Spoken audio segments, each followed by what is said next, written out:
Bem-vindos, meus amigos, a mais um estudo do nosso canal, Estudo do Espiritismo. Hoje nós estamos falando sobre simpatias e antipatias terrenas.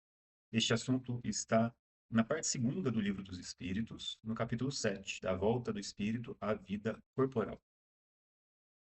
Então, hoje nós vamos começar aqui na questão 386, e aqui nos é questionado o seguinte: podem dois seres que se conheceram e estimaram encontrar-se em outra existência corporal e reconhecer-se?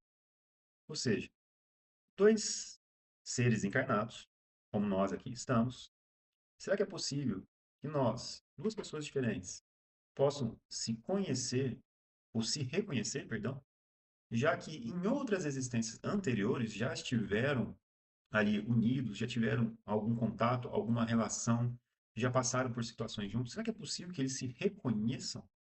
Então a gente está levando em consideração nós aqui no nosso mundo, com essa grosseria da matéria ainda muito grande, e como nós aprendemos, né, dos ensinamentos dos espíritos, dos temas anteriores, que a matéria aqui oferece um obstáculo muito grande à manifestação das faculdades do espírito em toda a sua plenitude, o que implica também na influência sobre aquilo que o espírito é capaz de recordar. Então, os espíritos nos esclarecem o seguinte com relação a essa questão: reconhecer-se, não.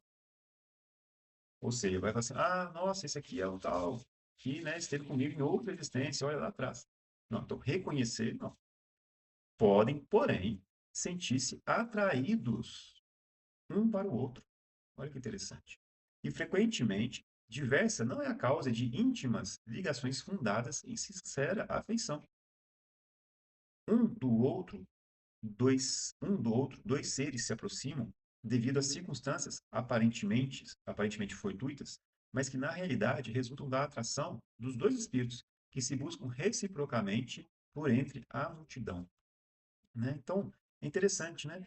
É, a gente vê que, apesar da gente não conseguir reconhecer um ao outro, nós, pela nossa essência enquanto espíritos, podemos sentir ali uma afeição por uma determinada pessoa que remonta às nossas ligações de outras existências, sim, apesar da gente não ser capaz de nos reconhecermos.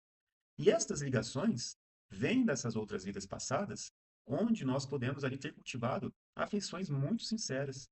E esta nossa simpatia de um para com o outro faz com que a gente se busque, né? E quando a gente se encontra, esta afeição se torna em um sentimento muito gostoso, muito positivo, que nos faz querer se aproximar cada vez mais, né? Entretanto, a gente também precisa levar em consideração que essa simpatia, essas afeições que nos fazem aproximar, também podem conter, né, ter o lado, né, vamos colocar assim, um lado da antipatia, em que nós, apesar de é, passarmos uns pelos outros, uns pelas vidas, ou pela vida dos outros, nós podemos também sentir um pouco de repulsa, dada a nossa limitação ainda espiritual, dada a nossa condição espiritual, que ainda é muito limitada, onde a gente não se sente tão à vontade com determinadas pessoas. Também guardando ali uma relação com causas que nós tivemos em outras existências. A gente vai falar um pouquinho sobre isso. Tem algumas questões que também questionam as antipatias. Mas voltando aqui à nossa questão principal, os espíritos ou aos espíritos são trazidos outras perguntas, como por exemplo essa aqui, ó. Não lhe seria mais agradável reconhecer-se? Ou seja, nós estamos aqui, não seria melhor que eu soubesse que aquela pessoa ali esteve na minha outra existência, que nós fomos talvez grandes amigos? Não seria melhor que a gente se reconhecesse? Não seria mais fácil? E aí que vem a outra questão. Mas e se aquela pessoa também tivesse sido um grande inimigo, né? Então, será que não seria mais agradável que a gente sempre se reconhecesse? Então os espíritos respondem, olha, nem sempre. A recordação das passadas existências teria inconvenientes maiores do que imaginais. Depois de mortos, reconhecerão e saberão que tempo passaram juntos. Mas olha que interessante essa parte. A recordação das passadas existências teria inconvenientes maiores do que imaginais. Esse tema, o esquecimento do passado, ele é o último tema aqui do capítulo 7. Ele vem na sequência desses simpatias e antipatias terrenas, né? Inclusive, ele faz até menção aqui, ó, para a questão 392. que vem logo na sequência deste conjunto de questões aqui. Então, a gente vê que o Kardec nos trouxe, né, essa codificação, essa organização dessas questões de uma maneira muito bem feita, né? Porque a gente veio lá da influência do organismo, antes, né, do preparação, do prelúdio da volta à vida corporal, né, a preparação do espírito para regressar à vida corpórea. Depois ele fala da influência do organismo, fala sobre algumas questões relacionadas à loucura, né, algo que nós vimos como estando relacionados a, a questões comportamentais que ele nos trouxe, né? E fala também sobre agora simpatias e antipatias terrenas, tudo guardando uma relação com aquilo que o espírito vivenciou no passado. E agora também vai nos trazer a questão da importância deste nosso esquecimento. Por que esse esquecimento é tão importante? Né? Lá no Evangelho segundo o Espiritismo também é falado sobre isso, lá no capítulo 5. Né? No capítulo 5, fala-se sobre a justiça das aflições, as causas atuais das aflições e as causas anteriores das aflições. Na sequência, dado que muitas das causas para as nossas tribulações são em decorrência das vidas passadas, logo na sequência o Kardec nos traz o texto que nos auxilia a compreender o porquê que o esquecimento é tão importante. Ele começa, né, a gente vai ler só um pequeno trecho, né, mas ele começa assim, ó. Em vão se objeta, né, em vão se questiona que o esquecimento constitui obstáculo a que se possa aproveitar da existência de vidas anteriores. Havendo Deus entendido de lançar um véu sobre o passado, é que há nisso vantagem. Né? Qual é essa vantagem? Né? Com efeito, a lembrança traria gravíssimos inconvenientes. Poderia, em certos casos, humilhar-nos singularmente, ou então exaltar-nos orgulho e assim entravar o nosso livre-arbítrio. Olha que importante isso, né? Em todas as circunstâncias, acarretaria inevitável perturbação nas relações sociais. Então, a nossa lembrança, hoje, na nossa condição, nos traria muitos obstáculos, porque a gente reconheceria aquela pessoa e nós talvez encontraríamos naquele corpo o espírito encarnado de um grande inimigo do passado, que nós temos uma aversão muito grande. E que, se a gente se reconhecesse, talvez a gente buscaria a distância um do outro, de maneira consciente. Né? Acontece que esse esquecimento nos permite, ou permite a seres que tiveram desavenças, que tiveram conflitos no passado, de agora poderem, através dessa bênção do esquecimento, poderem caminhar juntos, poder reaver as questões do passado. Um pode reparar o mal que cometeu. Né? Agora, se lembrasse, o outro talvez nem se aproximaria, né? Às vezes, nós, por exemplo, em outras existências, fizemos um mal muito grande àquela pessoa. E o nosso espírito busca a reparação, busca a tranquilidade de consciência que vem através do pagamento desta dívida, né? Através do bem que nós podemos oferecer aqui. Então, no caso, se nós que fizemos o mal formos reconhecidos por aquele que outrora fora a nossa vítima, ele poderia, né, nos colocar em uma situação muito humilhante, talvez, que nos bloquearia esse nosso desejo de reparação. Por isso que ele fala, né? Com efeito, a lembrança traria gravíssimos inconvenientes. Poderia, em certos casos, humilhar-nos singularmente, ou então exaltar-nos o orgulho, e assim entravar o nosso livre-arbítrio. E entravar também, ou seja, bloquear, colocar obstáculos ao nosso progresso, né? A reconciliação. Então é muito importante, né? Olha só, o Kardec é muito preciso nas palavras, né? Havendo Deus entendido de lançar um véu sobre o passado, é que há nisso vantagem. E olha que a humildade, né, do Kardec, de reconhecer que nós, muitas das vezes, não compreendemos, muitas das vezes mesmo, né, não compreendemos aquilo que é a tradução da vontade de Deus. Mas isso nós estamos caminhando para cada vez mais compreender. E muitas das vezes, nós não entendendo, quando nós não entendemos, é importante de reconhecer, olha, isso talvez fuja um pouco da minha capacidade de compreensão, mas deve certamente haver um motivo, uma vantagem para que isso aconteça, porque Deus é infinitamente sábio, misericordioso, justo, bom. Então, somos nós que estamos aprendendo, né, a reconhecer essas vantagens. E somos nós também que carecemos destes benefícios. Né? E olha que interessante como que o Kardec coloca na sequência. Olha, frequentemente, o espírito renasce no mesmo meio que já viveu, estabelecendo de novo relações com as mesmas pessoas, a fim de reparar o mal que lhes haja feito. Olha que importante isso, né?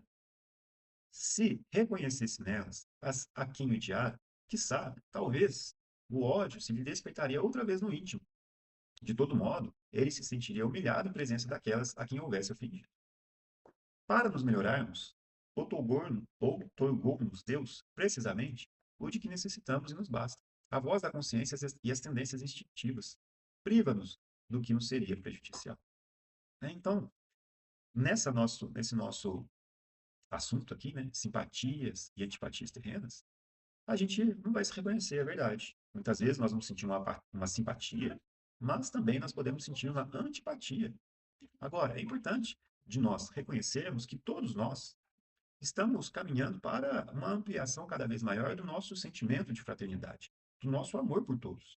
E reconhecendo essas antipatias, né, nós podemos associar a questões muito singulares do passado nas quais nós tivemos envolvidos. Então, nós não precisamos, muitas das vezes, do perdão do próximo, nós também precisamos perdoar aqueles que nos ofenderam. É difícil, é trabalhoso, exige muita vontade e muita renúncia da nossa parte. Mas é esse o exercício que nós estamos fazendo hoje. É difícil, mas somos nós também que, através desse difícil exercício, é que nós nos exercitamos para adquirir a paciência, a tolerância, para adquirir, né, qualidades do espírito que nos farão muito bem, nos desvencilhando, portanto, desta bagagem pesada de equívocos do passado. E também dando a possibilidade que outros que estiveram conosco de poderem também seguir o seu caminho. Mas é um exercício que nós temos que fazer. Né? É o que Jesus nos ensinou. É sobre a renúncia. Né? Como ele fala, né? Quem não renunciar o pai, a mãe, o irmão, né? Não entrará no reino dos céus. O que quer dizer isso? É renunciar à vontade nossa de querer tê-los perfeitos. Ou ele nos traz a ideia que nós precisamos renunciar às nossas vontades, muitas vezes, em favor da boa convivência com os familiares, que são aqueles que contêm os espíritos, né, que estão mais fortemente ligados a nós. E que nós já estivemos ligados outras vezes com eles em outras vidas, onde nós hoje temos a oportunidade de reparar, de caminhar, de construir juntos. Né? Então, renunciar o pai, a mãe, os irmãos, quer dizer renunciar às nossas vontades em favor da construção de uma relação de amor para com eles. E é muito trabalhoso, na verdade, mas é possível e é necessário que nós tenhamos a vontade para a construção desta obra, né, muito grande. Na questão 387, o Kardec nos traz a seguinte questão.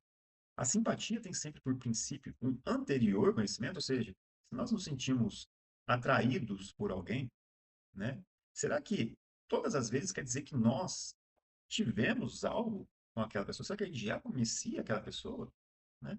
Então, olha que interessante essa pergunta, né? A simpatia tem sempre por princípio, por base, um anterior conhecimento? E olha que eles respondem, não, não. Quer dizer, se eu tenho uma simpatia muito grande para aquela pessoa, quer dizer que necessariamente nós nos conhecemos em outra existência? Não, não. Dois espíritos que se harmonizem ou que se simpatizem atraem-se naturalmente um ao outro sem que se tenham conhecido como homens, sem necessariamente, né? E aí, o que faz com que a gente se ligue ou tenha simpatia? São as nossas características espirituais, é aquilo que nós vibramos. É aquilo que nós sentimos, são os nossos desejos, as nossas vontades, né? Por exemplo, se eu estou procurando fazer o bem, trabalhar em ações nas quais eu vou exercitar a caridade, o amor ao próximo, onde eu vou aprender, né, a renunciar às minhas vontades, será que esse meu desejo que eu estou cultivando, né, de mim, essa minha vontade, será que ela tem simpatia, talvez, né? Será que ela vai se afinizar, harmonizar com, por exemplo, outros colegas que eu tive em outros momentos que hoje continuam, por exemplo, buscando as bebidas ou satisfação dos seus das suas sensações materiais ali, né, os seus desejos mais próximos a essas questões do vício, talvez, da matéria. Será que eu vou me afinizar?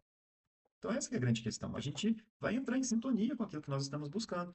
E muitas das vezes a gente acaba se distanciando porque nós não encontramos mais essa sintonia, essa afinidade.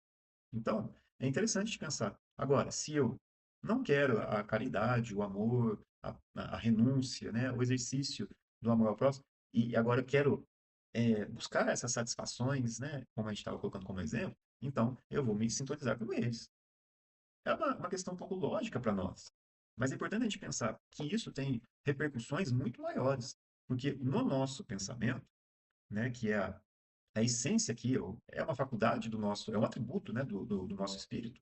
Mas esse pensamento é o que de fato irradia do nosso ser, da nossa essência, e é o que permite que nós venhamos a nos sintonizarmos uns com os outros, inclusive com aqueles que estão desencarnados. Né? Então, é aí que está a chave para que a gente possa compreender, por exemplo, né, os processos de conexão que nós estabelecemos com os seres que estão no mundo espiritual. Né? Então, são nessas situações em que nós vamos também nos sintonizar com aqueles que estão no além. Né? Então, o pensamento, nós vamos trabalhar esse conceito daqui a pouquinho, ele é muito importante, tanto para as relações de encarnados para com encarnados, quanto das relações de encarnados para com os desencarnados e vice-versa. Né? Na questão 388, nos é trazendo a seguinte questão: os encontros que costumam dar-se de algumas pessoas e que comumente se atribuem ao acaso não serão efeito de uma certa relação de simpatia?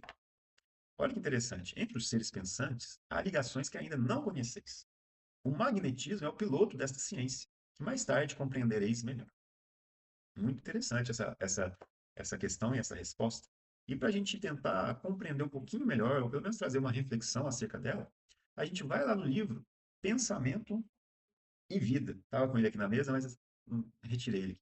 O livro Pensamento e Vida, do Emmanuel. Né? Psicografia de Francisco Cândido Xavier, Chico Xavier.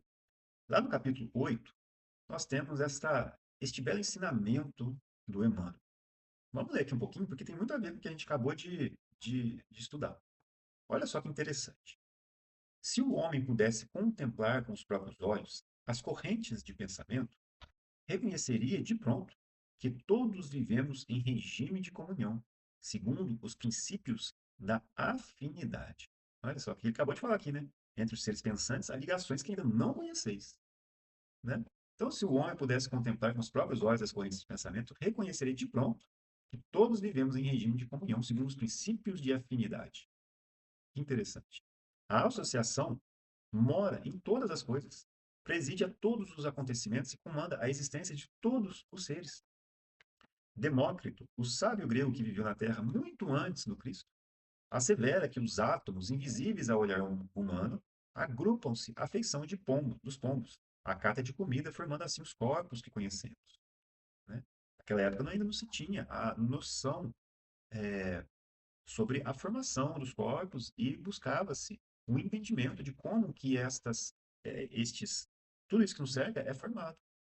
E surge, né, estas ideias da formação dos corpos através de unidades indivisíveis que foram considerados à época como sendo os átomos, né, que se agrupavam à feição, né, dos pombos, ou seja, como os pombos o fazem, através de uma atração, né, que ainda não era muito bem compreendida, né, obviamente, mas que era possível através da formação de elos de atração e de repulsão entre um e outro.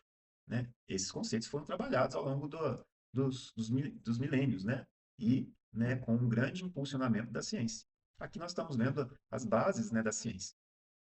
Começamos agora a penetrar a essência do microcosmo hoje, né? Lá atrás, aqui, quando no século XX, por exemplo, e no século XIX, né? Aqui nós já começamos a penetrar a essência do microcosmo. E, de alguma sorte, podemos simbolizar, por enquanto, no átomo entregue à nossa perquirição, um sistema solar em miniatura, no qual o núcleo desempenha a função de centro vital e os elétrons de planetas em movimento gravitativo. Né? Olha que interessante. Está fazendo uma comparação entre o macro e o micro. No macro, nós temos, por exemplo, um sistema solar. Esse no qual nós nos encontramos. Nós temos uma estrela, que é o Sol, né? E ao redor dessa estrela, nós temos um conjunto de planetas. É um sistema planetário, no qual existe esta harmonia e este equilíbrio entre ou dentro deste sistema, graças às leis de atração que permitem que estes corpos celestes permaneçam naquela estrutura de maneira equilibrada. né? Se nós observarmos esse sistema e fizermos uma comparação com o micro, onde nós temos o átomo, por exemplo, no qual nós temos um núcleo formado de partículas, né, prótons, nêutrons, e ao redor deste núcleo nós temos ali os elétrons, nós também podemos fazer uma comparação e observar, ou fazer pelo menos uma analogia, que estes elétrons poderiam funcionar como os planetas, né, ou estando numa relação assim como os planetas estão aqui, em relação à estrela, que no caso do nosso sistema solar é o Sol, né? Muito interessante de pensar nisso, né? E existem leis que permitem que estes corpos, tanto do macro quanto do micro, estejam ali atraídos uns pelos outros, né? Interessante. E ele comenta aqui, ó, no plano da vida maior, vemos sóis carregando os mundos na imensidade, em virtude da interação eletromagnética das forças universais, né? Assim também na vida comum, e aqui entra agora a nossa parte, assim também na vida comum, a alma entra em ressonância com as correntes mentais em que respiram as almas que se lhe assemelham. Assimilamos os pensamentos daqueles que pensam como nós pensamos. É que, sentindo, mentalizando, falando ou agindo, sintonizamos com as emoções e ideias de todas as pessoas, encarnadas e desencarnadas, da nossa faixa de simpatia. E olha só, encarnadas e desencarnadas.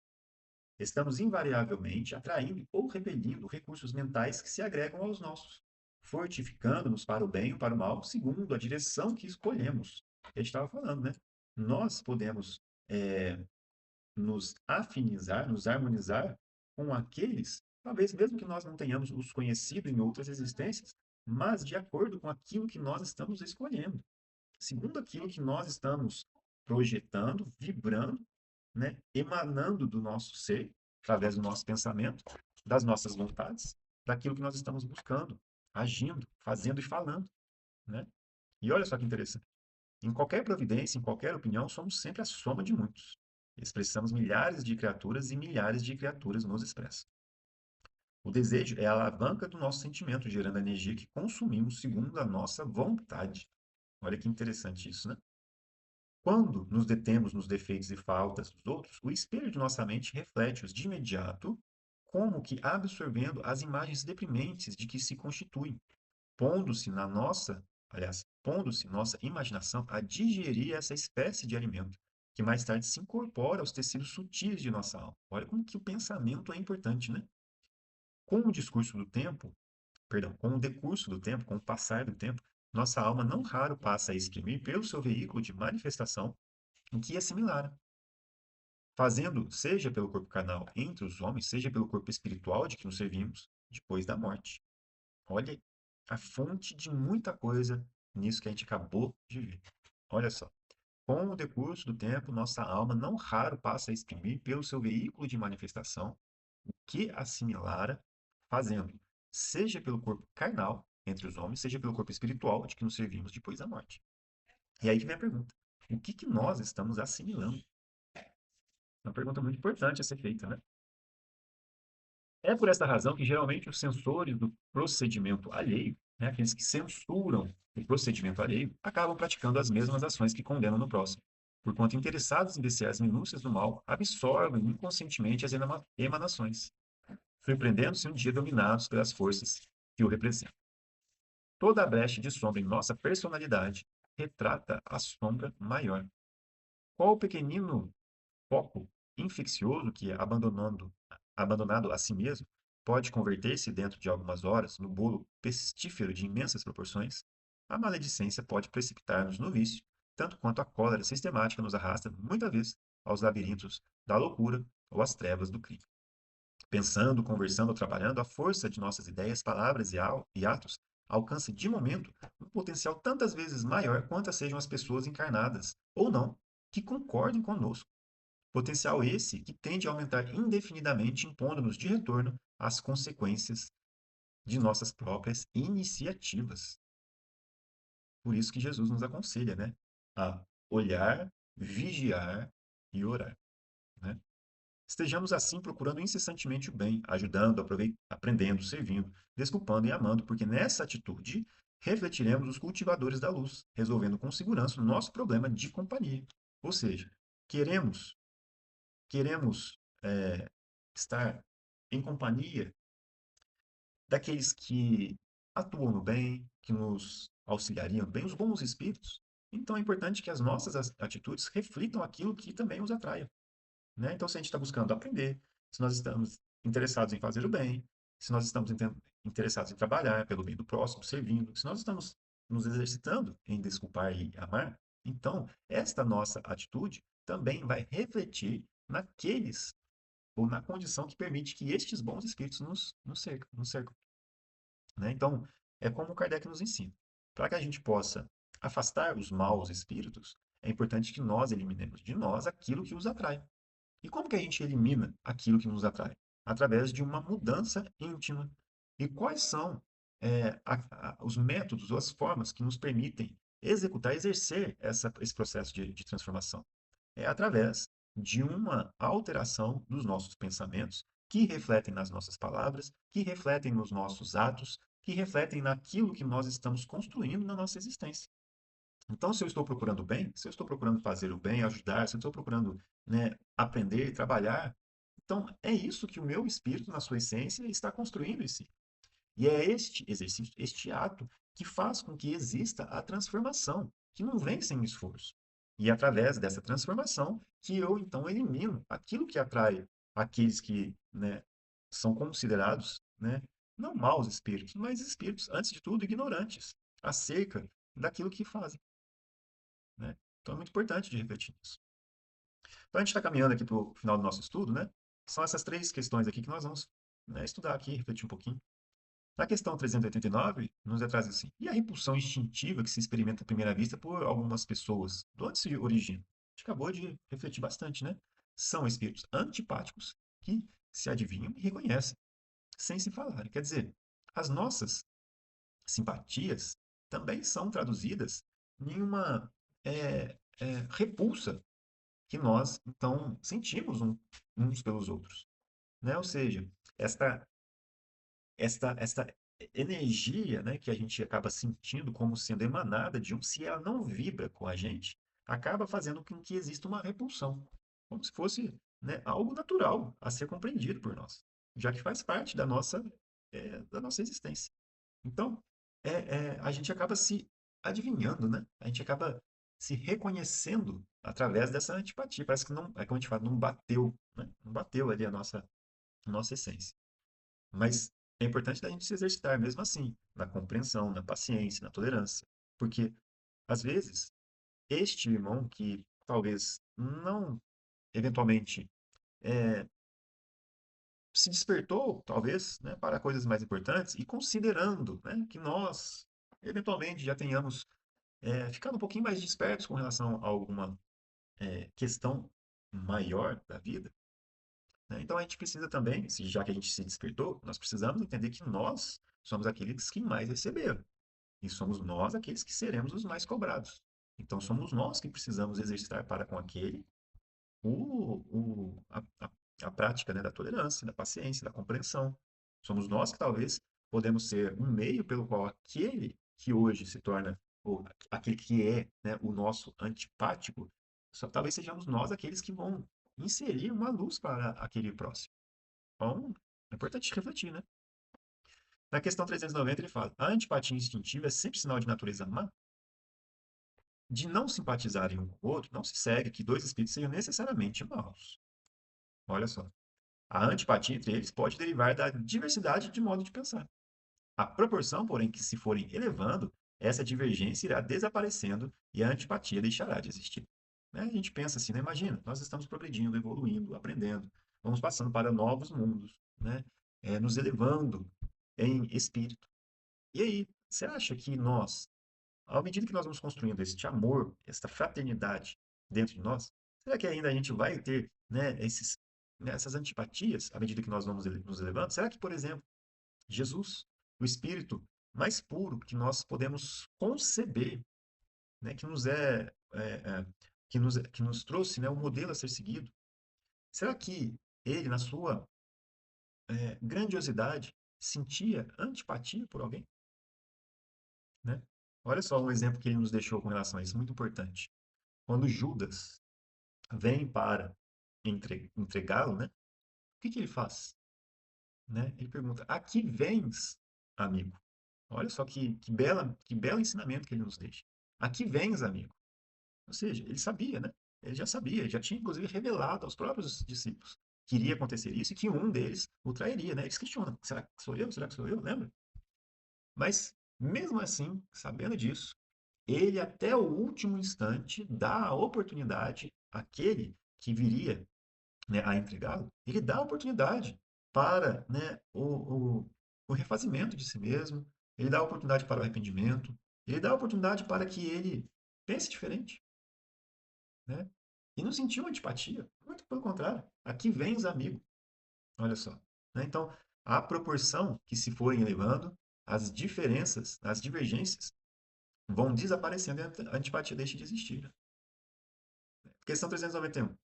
A antipatia entre duas pessoas nasce primeiro na que é pior ou na que é melhor? Numa e noutra indiferentemente, mas distintas são as causas e os efeitos nas duas.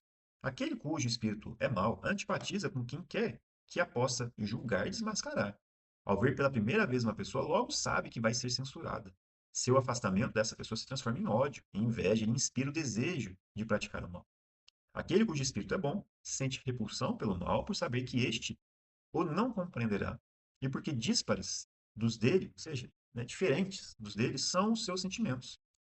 Entretanto, seguro da sua superioridade, não alimenta ódio, nem inveja contra o outro. Limita-se a evitá-lo e a lastimá-lo. Então, meus amigos, um assunto muito interessante, né, para nós, né, essa questão de simpatias, antipatias terrenas, né, vale muitas reflexões. Espero que as nossas reflexões também possam ter contribuído para que novos pensamentos pudessem vir, né? Obviamente, nossos pensamentos aqui, as nossas reflexões bastante limitadas, mas todos nós estamos aprendendo e cada vez mais engrandecendo, né, as nossas compreensões. Então, nós agradecemos a Deus, a Jesus, aos nossos bons amigos que nos inspiram, que nos permitem estar aqui hoje, né, cultivando este aprendizado, este estudo. Então, agradecemos pela oportunidade e desejo a todos uma excelente semana. Fiquem com Deus, que Jesus abençoe a todos e até um próximo estudo.